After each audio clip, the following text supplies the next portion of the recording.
Přeji všem pěkný den, vítám vás u videjka, který určitě udělá spoustě lidem radost, a to hlavně těm, kteří používají Facebook. Jak jistě víte, Facebook je fenomén. Pokud se podíváte na základní informace o Facebooku, tak vidíte, že jeho hodnota je 104 miliard dolarů a má více než 1 miliardu zaregistrovaných lidí na celém světě, z toho 3,8 milionů jen pouze z České republiky. Facebook používá v současné době asi 70% obyvatelstva, jo, čili je to něco neskutečného. Tady vidíte počet zhlédnutých stránek 65 miliard za měsíc, vyhledávání přes 500 milionů za měsíc a průměrně se za jeden den přihlásí na Facebook 250 tisíc nových uživatelů.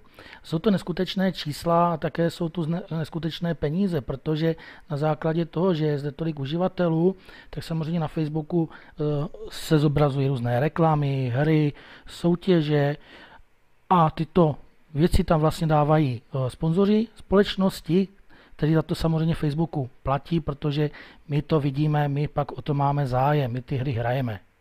Ale Facebook se s náma o tyto zisky nedělí. Proto vlastně vznikají na světě různé další sociální sítě, které právě se se svýma uživateli o tohle dělí, nabízí jim vlastně různé body, které se pak dají směňovat na peníze, různé bonusy, výhody. Facebook si to uvědomil, že jim roste konkurence a proto se rozhodli to vše změnit. A to od 9.6.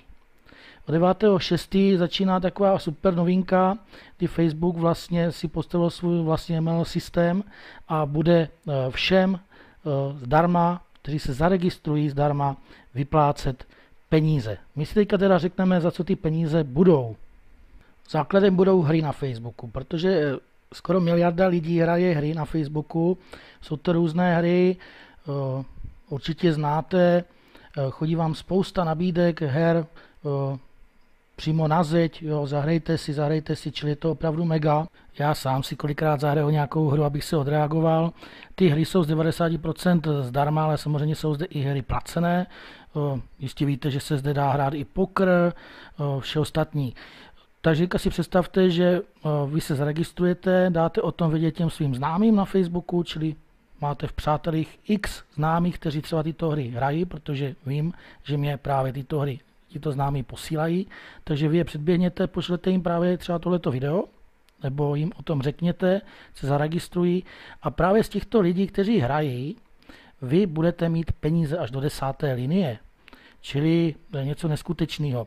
Kolikrát v těch hrách jsou soutěže, hodnotné ceny, čili auta, dovolené.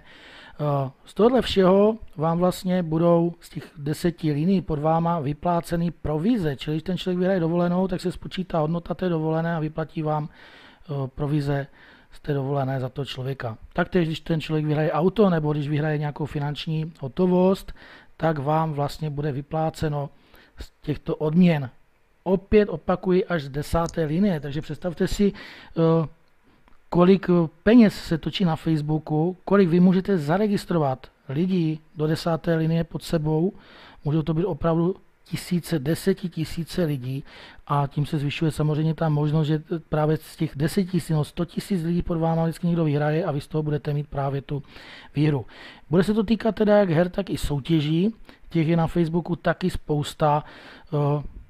Já si myslím, že Facebook na to jde velice chytře a máme se teda na co těšit. Jak už jsem říkal, začínáme 9.6., takže určitě se zaregistrujte co nejdříve, než se to začne nějak lavinovitě šířit po Facebooku a než vás začnou lidi oslovovat, aby se pod ně zaregistrovali. Předběhněte je, buďte mezi prvníma, uvidíte, že se vám to vyplatí. Nic vás to nestojí, pouze registraci zdarma.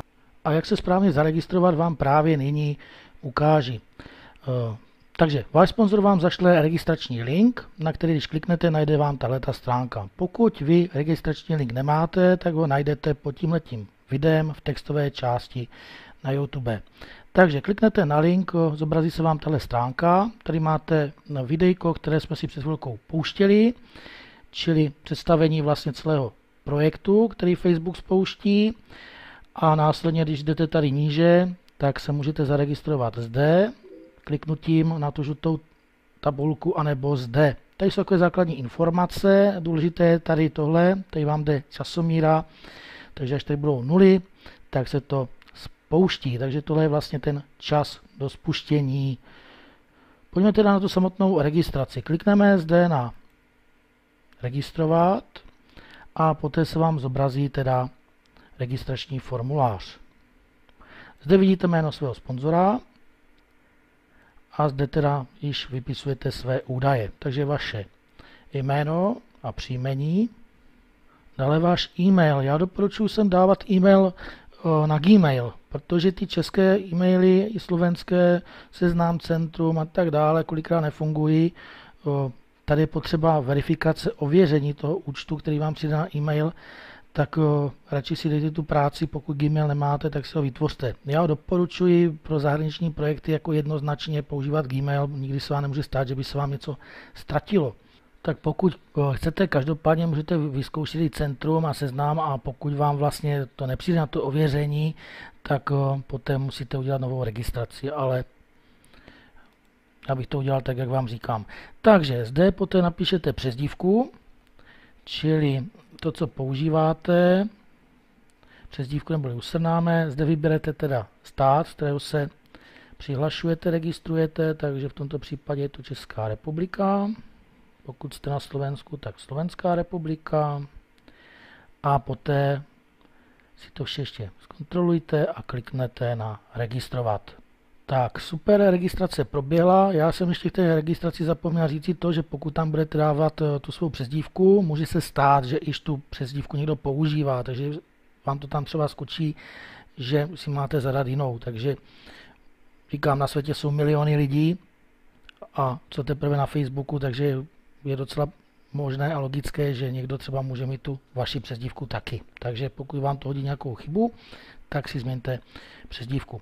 Každopádně, teďka vám vlastně byl odeslaný aktivační e-mail na ten váš e-mail, který jste zadali, takže měl by vám dojít do pár minut.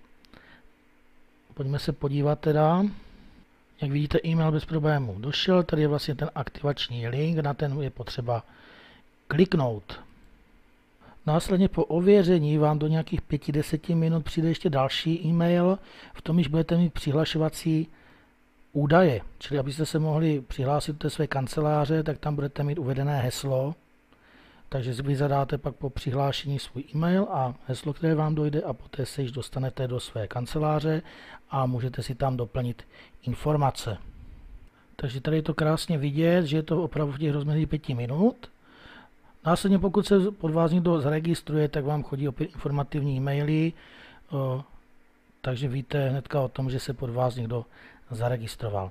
Takže pojďme se teda přihlásit do té kanceláře a ukážeme si tam, co je vše potřeba doplnit. Jsme opět na těch úvodních stránkách, stačí tady úplně scrollovat dolů a zde máte přihlásit se. Pokud jste zapomněli heslo, můžete si nechat poslat nové. Takže se přihlásíme. A nyní zde teda vypíšete přihlašovací údaje, čili ten váš e-mail a vaše heslo, které vám přišlo vlastně také na e-mail. Poté kliknete na login a zde opět vidíte možnost zaslání nového hesla, pokud jste ho zapomněli. Takže login. Nyní jsme teda ve své kanceláři. Tady máte základní informace. Zde vidíte, že ty provize do toho 10. levelu budou ve výši 10%. Čili opravdu něco neskutečného. Dále zde pro vás důležitá informace, zde máte ten svůj registrační link, který můžete posílat svým zájemcům, doporučovat, čili to je velmi důležitá věc. A zde teda jsou ty další informace.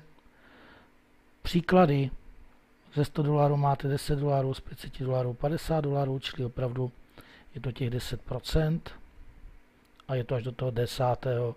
levelu. Tak, je potřeba tady si udělat ty základní věci, čili pokud si kliknete do profilu, tak určitě si zde můžete nastavit fotečku, pokud kliknete na personální informace, tak ty základní info si zde můžete dát,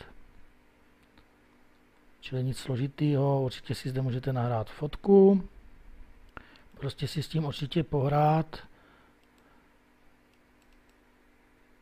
tak jak na Facebooku. Tak přidáme. Dále si zde určitě doplňte informace, čili jméno, adresa, telefonní číslo. Dále tady vidíte vlastně dobře znázorněné své referály, čili lidi, které jste zaregistrovali, první linii, a tady to bude graficky, takže uvidíte vlastně všech těch 10 linií pod sebou. Věřím, že tady těch věcí přibude, jak se to rozjede po tom 9.6. Takže bude tady spoustu zajímavých informací a uvidíte, jak se vám to tady bude neuvěřitelně rozrůstat. Tak, tolik asi k těm základním informacím ohledně tohoto projektu. Já se odhlásím. Tak, tady máte ty základní informace, když se to teda vpouští, kolik to bude kde hodin, to slavnotní spuštění. Tady je dokonce i záznam nějakého webináře. Já bohužel anglicky nemám, tak jsem se na něho nedíval. Každopádně já osobně jsem velmi zvědavý, jak se to spustí, jak to bude všechno vypadat, jak to bude fungovat. Nejsem, myslím, jediný. Bude to spousta lidí zajímat, takže určitě neváhejte, registrujte se, říkejte o to svým známým, šiřte to po internetu, šiřte to po Facebooku. Mějte se pěkně, budu se na vás těšit do dalšího videa a ať se daří. Pěkný den.